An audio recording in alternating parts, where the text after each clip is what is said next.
नमस्कार दोस्तों, स्वागत है आपका न्यूज डिकोडर में। अमेरिका, जिसे दुनिया का सबसे पावरफुल देश कहा जाता है, आज एक ऐसे संकट से गुजर रहा है जहां उसकी अपनी सरकार ठप हो गई है। जी हां, 1 अक्टूबर से अमेरिकन गवर्नमेंट शटडाउन में चल गई है और इस बार का शटडाउन हिस्ट्री बना सकता है, क्योंकि ये इतना लंबा हो गया है कि इसने पूरे सिस्टम को हिला दिया है। अब सवाल ये है, दुनिया को डायरेक्शन देने वाला अमेरिका खुद अपनी लोगों की सैलरी और खाना देने के लिए परेशान क्यों है? आखिर ये सब क्या हो रहा है? दोस्तों, अमेरिका में शटडाउन का मतलब है गवर्नमेंट के पास पैसा तो है पर वो यूज नहीं कर पा रही, क्योंकि उनकी कांग्रेस, जैसे हमारे यहाँ पार्लियामेंट होती है, उसमें एग्रीमेंट नहीं हो पाया। वहाँ 2 बड़ी पार्टीज हैं, डेमोक्रेट्स और रिपब्लिकन। अब होता यह है, दोनों के बीच बजट पर सहमति नहीं बन पाई। डोनाल्ड ट्रंप, जो वापस पॉलिटिकल स्टेज पर हैं, रिपब्लिकन से बिलोंग करते हैं, वो कुछ स्पेसिफिक प्रोग्राम पर पैसा खर्च करना चाहते हैं, लेकिन डेमोक्रेट्स यानी कि जो बाइडेन और उनकी पार्टी उन खर्चों पर एग्री नहीं कर रही, और इसका रिजल्ट ये हुआ कि बिल पास नहीं हुआ, फंड रिलीज नहीं हो पा रहे हैं और गवर्नमेंट अपने बेसिक फंक्शन पर खर्चा नहीं कर पा रही। 1 अक्टूबर से अमेरिका की फेडरल गवर्नमेंट, जो उनकी सेंट्रल गवर्नमेंट है, वो शटडाउन में है। 31 दिन हो चुके हैं और ये शटडाउन 2018 के रिकॉर्ड ब्रेकिंग 35 दिन के शटडाउन के करीब पहुंच चुका है। इसके बाद क्या हुआ? अमेरिका के कई इंपॉर्टेंट प्रोग्राम पर ताला लग गया। स्कूल, फूड प्रोग्राम, इंफ्रास्ट्रक्चर और रिसर्च ग्रांट सब कुछ रुक गया है। और सबसे बड़ा झटका लगा SNAP प्रोग्राम को, यानी कि सप्लीमेंटल न्यूट्रिशन असिस्टेंट प्रोग्राम। ये प्रोग्राम 42 मिलियन अमेरिकन को फूड के लिए हेल्प करता है। सरकार इन्हें मंथली बेनिफिट देती है ताकि ये ग्रोसरी खरीद सके, लेकिन अब अमेरिका के डिपार्टमेंट ऑफ एग्रीकल्चर के पास पैसा ही नहीं बचा। उनके पास एक कंटीजेंसी फंड था 5 बिलियन का, लेकिन अब फंडिंग गैप 9 बिलियन तक का पहुंच गया है और लीगल और फिजिकल इशू के चलते वो पैसा भी वो यूज नहीं कर पा रहे हैं। और रिजल्ट ये हुआ कि नवंबर के स्टार्टिंग में ही लोगों के फूड बेनिफिट्स डिले हो गए। लाखों परिवारों को अब तक कुछ नहीं मिला।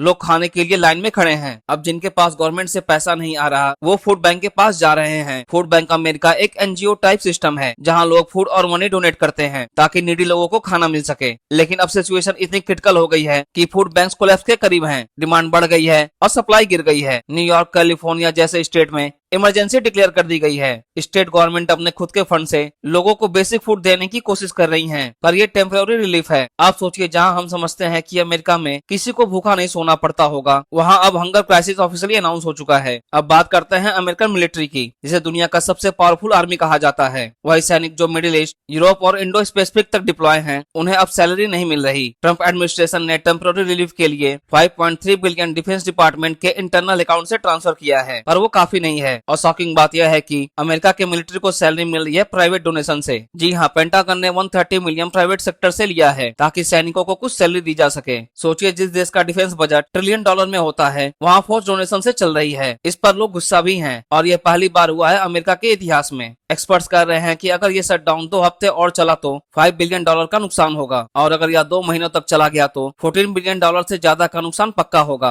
कॉन्ट्रैक्टर्स को पेमेंट नहीं मिल रहा, स्मॉल बिजनेसेस के कैश फ्लो रुक गए हैं, कंज्यूमर स्पेंडिंग गिर गई है, फूड इंस्पेक्शन, सेफ्टी चेक सब स्लो हो गए हैं, इंफ्रास्ट्रक्चर प्रोजेक्ट रुक गए हैं। सोशल सिक्योरिटी और मेडिकेयर जैसे एसेंशियल प्रोग्राम्स अभी तो चल रहे हैं, लेकिन फंड डिले होते रहे तो यह भी बंद हो सकते हैं। दोस्तों, अब यह सिर्फ एक इकोनॉमिक इशू नहीं रहा, अब यह एक ह्यूमैनिटेरियन क्राइसिस बन गया है। मिलियंस ऑफ अमेरिकन भूख और बेकार होने की डर से गुजर रहे हैं। बच्चे, सीनियर सिटीजन और लो इनकम फैमिली सबसे ज्यादा अफेक्टेड हैं, जिनके घर में खाना नहीं, उनके लिए कोई क्लियर सोल्यूशन नजर नहीं आ रहा। तो ऐसे में सवाल उठता है, आखिरकार अमेरिका में यह पॉलिटिकल ब्लेम गेम चल क्या रहा है? अमेरिका में डेमोक्रेट्स और रिपब्लिकन के बीच ओपन वॉर चल रही है। ट्रंप के सपोर्टर कह रहे हैं कि डेमोक्रेट्स देश के इंटरेस्ट को इग्नोर कर रहे हैं, और बाइडेन के कैंप से जवाब मिल रहा है, ट्रंप सिर्फ अपना एजेंडा पुश कर रहे हैं। हर तरफ ब्लेम गेम, कोर्ट केसेस और क्योस, गवर्नमेंट और मेयर फेडरल हेल्प मांग रहे हैं, लेकिन कोई क्लियरिटी नहीं। पब्लिक का गवर्नमेंट से भरोसा टूट रहा है। अमेरिका के लोग कह रहे हैं, अगर हमारी सरकार खाना और सैलरी तक नहीं दे सकती तो डेमोक्रेसी का मतलब क्या? अब सवाल उठता है कि आगे क्या होगा। पहला सोल्यूशन है कांग्रेस रेजोल्यूशन। अगर डेमोक्रेट्स और रिपब्लिकन मिलकर एप्रिसिएशन बिल पास कर लेते हैं तो गवर्नमेंट वापस से फंक्शन करने लगेगी। दूसरा है इमरजेंसी मेजर्स। स्टेट और प्राइवेट ऑर्गेनाइजेशन टेम्पोररी रिलीफ दे रहे हैं, लेकिन ये परमानेंट सोल्यूशन नहीं है। तीसरा है फेडरल इंटरवेंशन। अगर क्राइसिस और बड़ा हो गया तो प्रेसिडेंट को इमरजेंसी पावर यूज करने पड़ सकते हैं। तो दोस्तों, यह पहली बार नहीं जब अमेरिका में शटडाउन हुआ है, लेकिन इस बार का शटडाउन अलग है, क्योंकि इसने सुपर पावर के मिथ को पूरी तरह से तोड़ दिया है। जहां दुनिया भर के देश अमेरिका से मदद मांगते हैं, वहां अमेरिका के लोग अपने ही फूड बैंक पर खड़े हैं। और अगर यह स्टेलमेट जल्दी खत्म नहीं हुआ तो अमेरिका के लिए फाइनेंशियल नहीं, मोरल कोलैप्स बन जाएगा। हालांकि आपको क्या लगता है, क्या ट्रंप और डेमोक्रेट्स अपना ईगो साइड में रखकर एक डील करेंगे, या फिर अमेरिका अपने ही सिस्टम के वेट के नीचे कोलैप्स करेगा? अपना ओपिनियन हमें कमेंट सेक्शन में बताएं और इसी तरह के कंटेंट के लिए हमारे चैनल को सब्सक्राइब करें।